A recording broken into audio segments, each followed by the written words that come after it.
The Anachronauts. They travel through time by downloading history to their brains and archive the past in order to save the future. With their trusty brain download computer, the Epic Traversier, they randomly visit the past year after year. Join them as they embark on their next adventure. Prepare yourself for anachronology.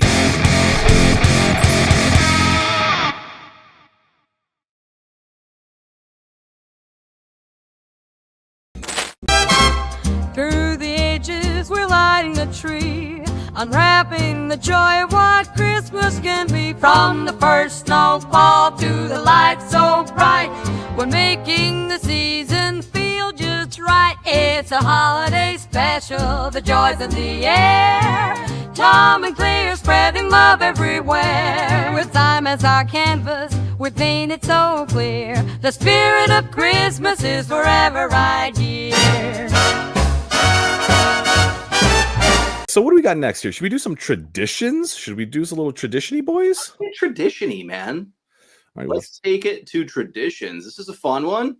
Okay, so I am sure that maybe everyone out there who is listening, maybe your family does something or you grew up doing something, you know, whether it is caroling or opening a present on Christmas Eve and waiting until the next day, or leaving cookies out. Leaving cookies out, what have you. That stuff.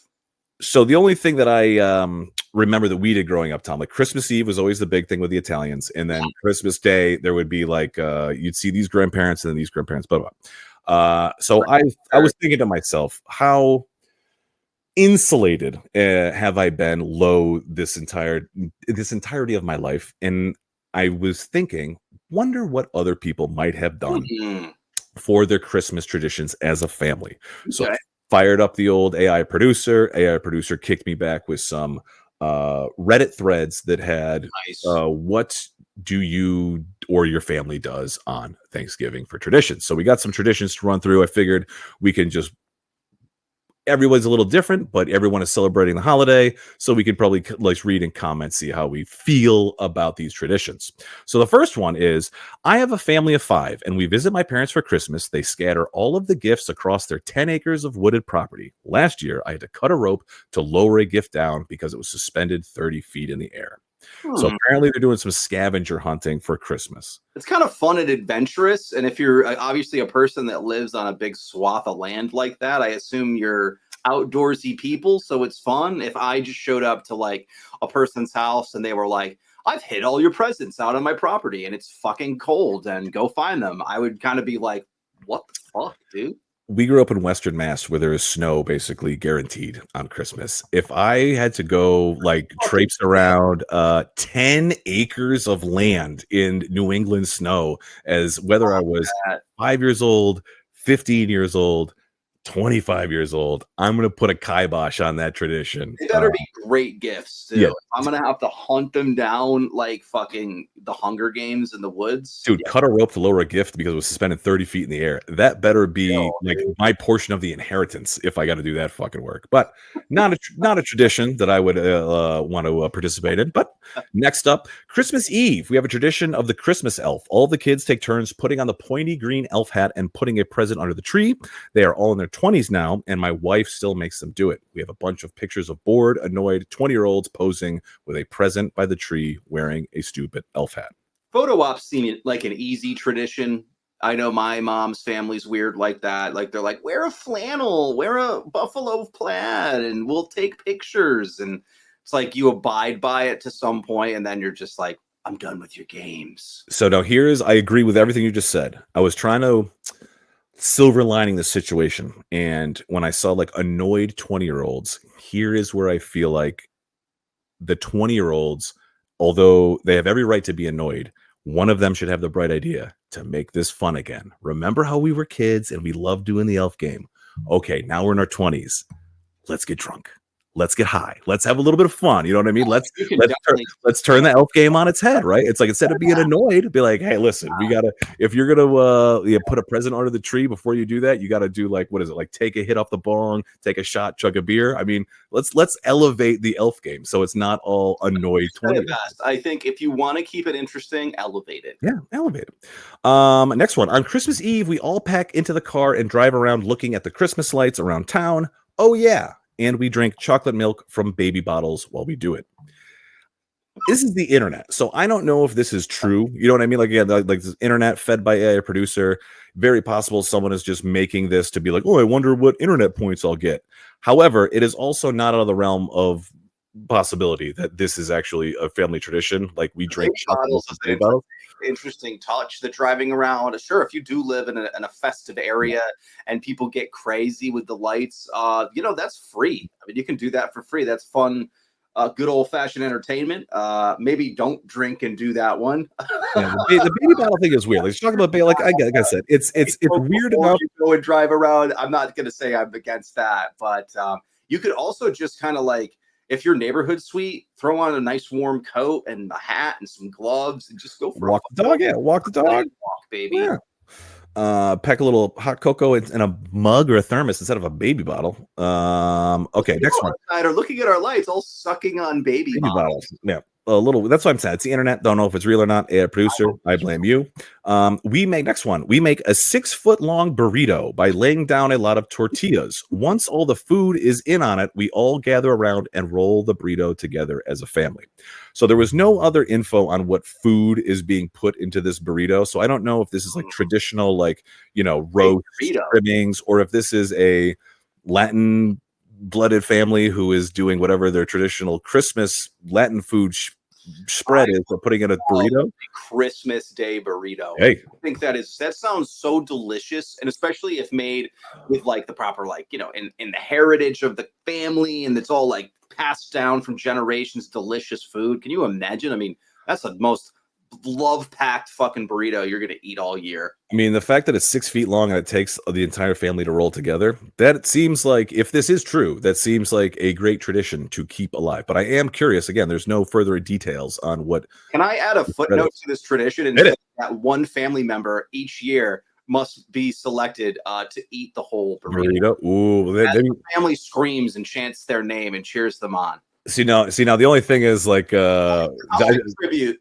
See now, I feel like that, like, not for the 6-foot-long burrito. I feel like there should be the special burrito where they're like, maybe that is the maybe there's a dice is rolled or a wheel is spun or something. But I don't think you can. I don't think you want to ruin the whole family rolling one 6-foot-long burrito by making someone eat the whole thing. I feel like that is the family that rolls the burrito together eats the burrito together. Elevate it. Elevate that bitch. Next one. We usually have a neighbor involved in this one. We celebrate Sinterklaas Day as well as Christmas, and this is one of our Sinterklaas traditions. On the eve of December 5th, the neighbor dressed all in black would come to our house, unbeknownst to us, even though it happened every year, and they would viciously pound on our door, throw it open, run into our house, and throw Pepper Noten small hard cookies everywhere, and then run away. After the initial shock wore off, we would laugh about it and then collect all the cookies in a big bowl and snack on them for the next few weeks. Not in America. I don't know where you're at. If this fucking shot, you fucking pull that shit in America, dude.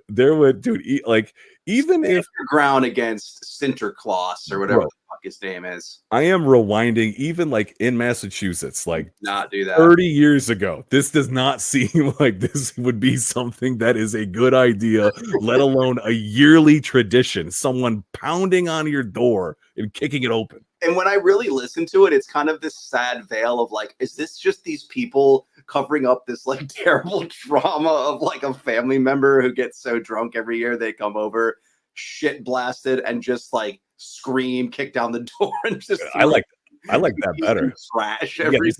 This is only indicative to them. This is only this family. It's like, we don't do that on Sinterklaas. What are you talking about? No, it's our neighbor. Are you sure? Have you talked to the neighbors? Yes. Fucking yeah.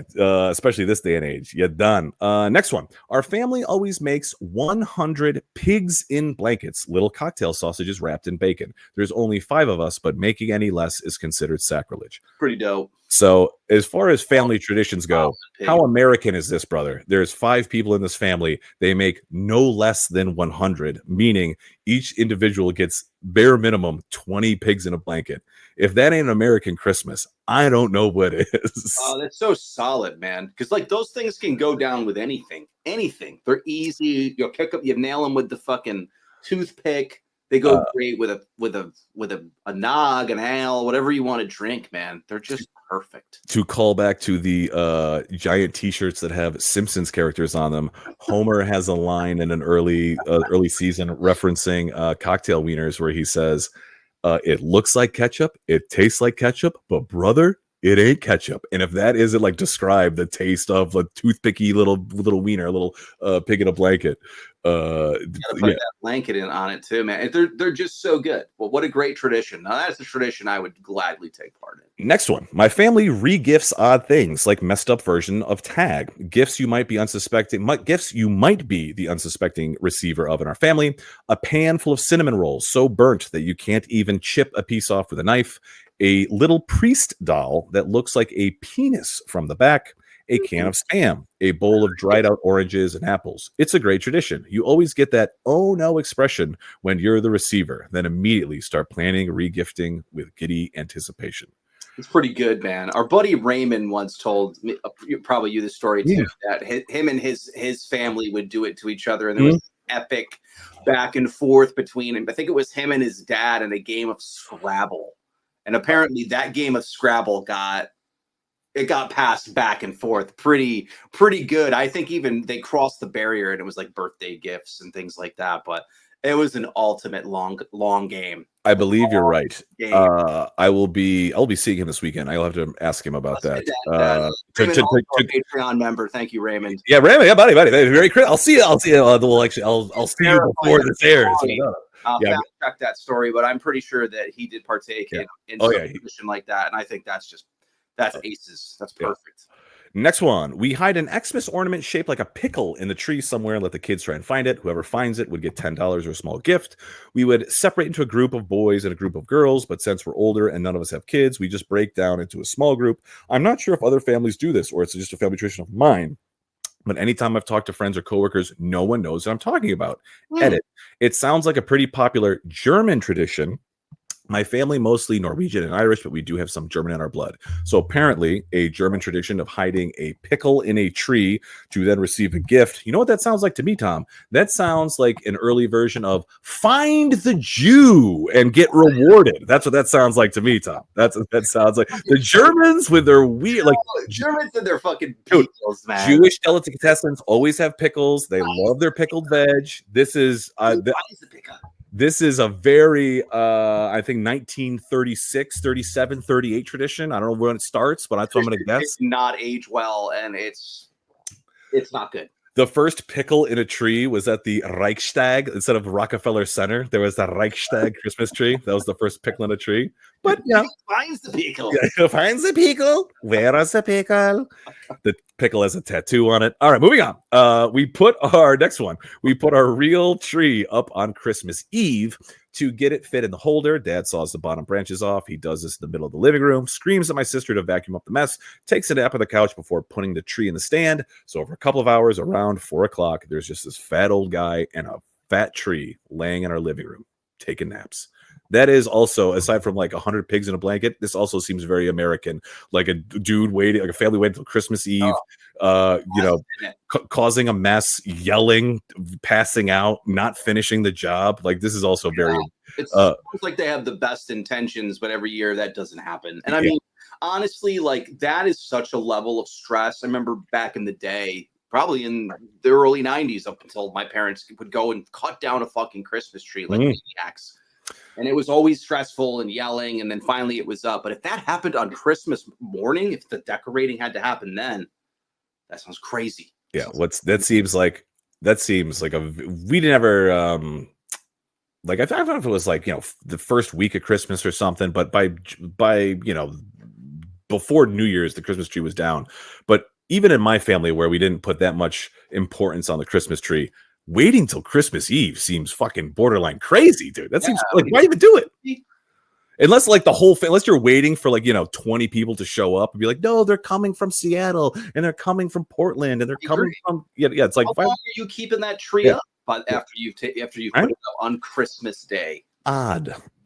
Next one. I think this is the last one. Yeah. So when prepping the turkey, my dad would put the turkey neck through his fly and casually walk around the house, traumatizing everyone. After he died, my sister took over the tradition. It's pretty good. I like the fact that that there is some sort of like, not only was it her dad that started, I like to think that low in like post Civil War, there's some like grizzled veteran who is like having great grandfather. Yeah, it's like his fucking brother died on the other side, a son died or something. Here he is, pilgrim during like 18, like 1621, fucking a buckle shoe and a big hat, fucking taking a fucking, they're emaciated, like getting the piss out of the laugh. They're taking a fucking turkey that a Native American threw over the fucking fence walls and shit, putting the turkey neck through his fucking trousers. Like, this is fun, right? And dies hard. Also, the nice part of this tradition is the father passed away and the sister took over the tradition. I like that. Yeah, she's like, I'm gonna fill these shoes. Listen, this is a non-gender specific. This is how advanced this tradition is, Tom. They're seeing beyond gender. There is no tradition out of all. His bathroom, her bathroom, weird sign bathroom. No. There is just a turkey neck through the fly of a person born like this and a person born like this. Let it be whatever you want it to mimicking genitalia. Nobody's private. So if you have any weird family traditions, please drop it down in the comments below. But those were some traditions that AI producer found through the depths of Reddit. Traditions. Hello, Anachronology viewers. I am here to remind you that you can view or listen to our program on any of the available social media platforms. You have a multitude of choices to enjoy our weekly adventures throughout the space-time continuum. We thank you for your continued support and look forward to providing you with incredible content and amazing nostalgic feels. Now back to your regular scheduled year. Goodbye.